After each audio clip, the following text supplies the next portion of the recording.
Cześć! Postanowiłem, że ten YOLO będzie jeszcze bardziej specjalny niż poprzedni. Zaczynamy!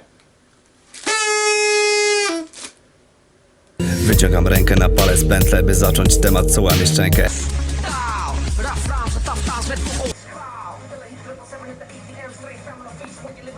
Wow, wygraną ma w kieszeni! Kochanie, oglądasz powtórkę, on nie wygrał. Jak to nie wygrał? Do jojo studia! No, słuchajcie, coś mi się tutaj nie zgadza, to nie tak miało być. Ja mam tutaj pewien paragon, który zakupiłem jako pewien biznesmen pod innym nazwiskiem. Zobaczymy, czy uda mi się teraz wyegzekwować to, co nam się należy. Dzwonimy do TVN-u.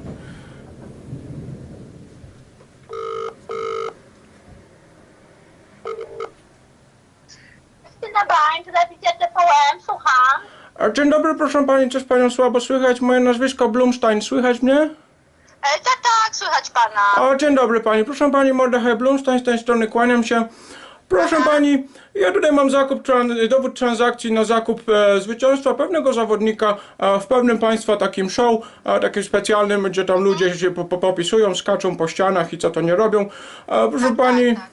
Tak, wie pani o co chodzi. No więc proszę pani, chciałem dokonać reklamacji, ponieważ to się nigdy nie zdarzyło. Ten pan nigdy nie wygrał, więc chciałem zapytać o co chodzi. Myślałem, że to tak jak w państwa innych show, na przykład w Perfekcyjnej Pani Domu, w której brała udział moja żona. Kupiliśmy jej fajny robot, prawda, po 5000 w łapę i o co chodzi. No ale jak to pan kupił? Przecież to jest program, gdzie to publiczność wybiera zwycięzcę. Ale jak publicznie? Czyli ludzie. O panie, no publiczność. Czyli ludzie, czyli to można kupić. No ja przecież kupiłem, proszę pani, wcześniej ludzi i wygrała moja żona robocika, sobie schodzi tam kubki po psie w domu zbiera.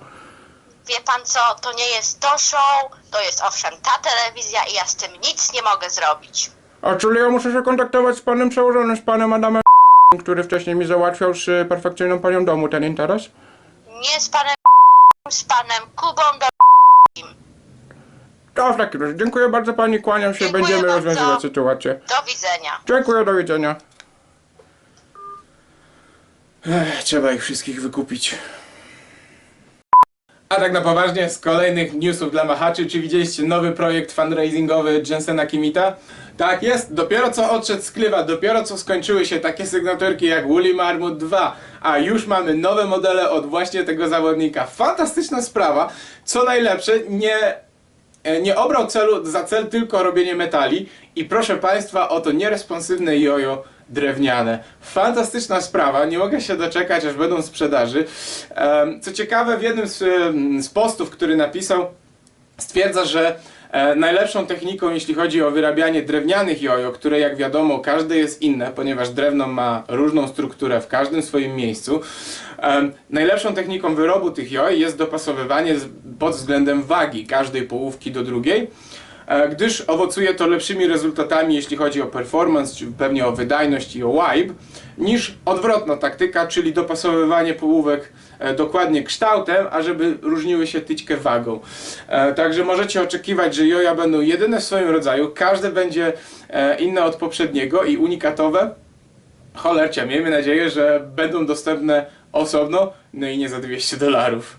Wśród społeczności chodzą plotki, że Duncan, jedna z najbardziej znanych i najstarszych obecnych jojarskich firm na rynku, rozpada się, odchodzą kolejni zawodnicy, a niektórzy wręcz mówią, że to była decyzja samego Duncana, aby poważnie zredukować szeregi swoich machaczy.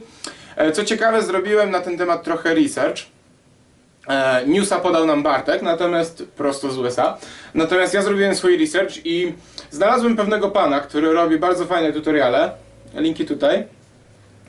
I on parę miesięcy temu, po 28 miesiącach robienia tutoriali i promowania Duncana, właśnie Duncana, dostał wiadomość, że dziękują mu za współpracę, że redukują właśnie swoje szeregi i w związku z tym, że tak powiem, nie musi już nosić koszulki z logiem firmy, gdy kręci swoje wideo. Ale dla pociechy dodam, że z tego co wyczytałem, wiele firm odchodzi i przychodzi. Niestety jeśli już się rozpadnie, zazwyczaj nie wraca w takiej samej postaci, ale wraca w innej. Ludzie rozchodzą się, tworzą swoje własne pomysły, zaczynają myśleć, czy nie chcieliby czegoś takiego sami stworzyć i zazwyczaj 1 czy 2 tak robi. A w naszym bloku, na który fajnie popatrzeć, mam dla was dzisiaj bardzo specyficzne jojo. Na pierwszy rzut oka nie wydaje się aż tak specyficzne. 7 Jojo Design The Arc. I co jest w nim takiego specyficznego, się zapytacie. Przypatrzcie się na jego krawędzie, przypatrzcie się na jego wykończenie. Czy ma jakikolwiek róg, jakiekolwiek ostre zakończenie? Nie ma. Say what? Jest maksymalnie organiczny kształt, to co machacze nazywają organicznym kształtem, czyli zero krawędzi, po prostu, ja nie wiem, nigdy go nie miałem w ręce, ale zakładam, że jak weźmiesz go do ręki, to tak jakbyś miał w garści ptasie mleczko, po prostu niebo w dłoni. Fantastyczne.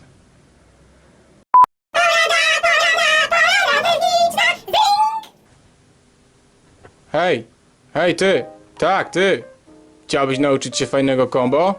Może takiego? A umiesz Hidemasa Hook? Nie?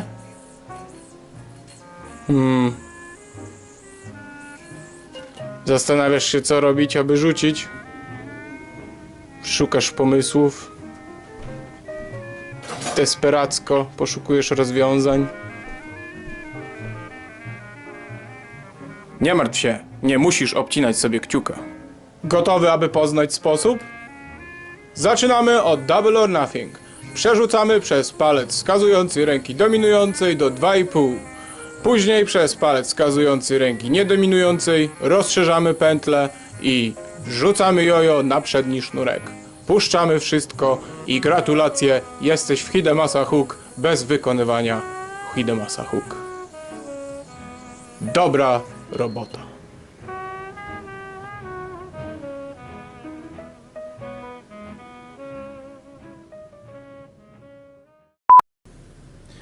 Chcecie zobaczyć przykład naprawdę oryginalnego triku, naprawdę dobrej prezencji i naprawdę świetnego timingu, jeśli chodzi o to, co dzieje się w przemyśle rozrywkowym? Patrzcie na to.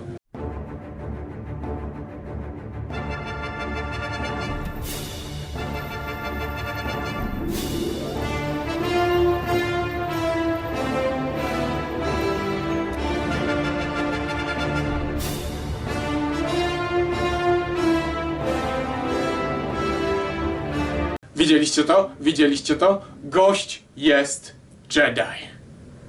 These aren't the droids you're looking for. A może ja też mam jakieś midi-chloriany w sobie?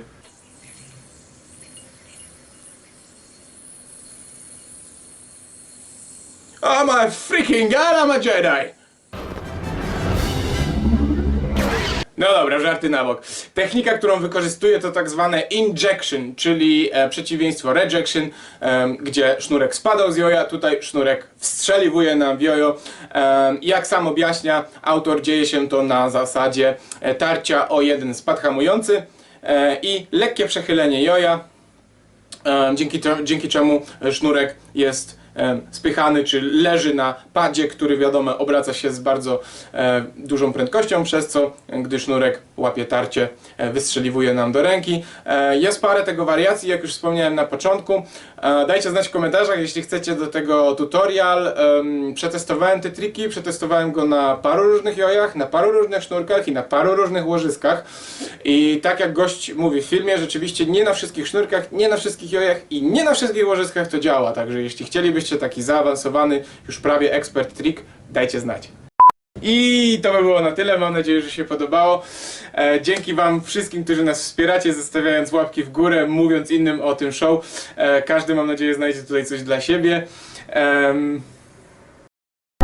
Także zostawiam wam linki, wszystkie są w opisie, jak zwykle. Jeśli już tam będziecie, możecie po raz kolejny dać łapkę w górę. Jeśli się nie podobało, dajcie znać w komentarzu, co moglibyśmy ulepszyć. Jeśli macie do nas jakiekolwiek historie, możecie do nas napisać maila na robacie@gmail.com z dopiskiem w temacie, najlepiej YOWLO dużymi literami. Dzięki wielkie i widzimy się w następnym odcinku. Cześć! Mam kilka jojek, 100 dnigów na nich, a ubla jedynie znajdziesz w mojej bani. Trenuję co dzień. Gotowy, aby poznać sposób? Zaczynamy od Double or Nothing. Przerzucamy przez palec wskazujący ręki dominującej do 2,5. Później przez palec wskazujący ręki niedominującej rozszerzamy pętlę i wrzucamy jojo na przedni sznurek. Puszczamy wszystko i gratulacje, jesteś w Hidemasa Hook bez wykonywania Hidemasa Hook. Dobra robota.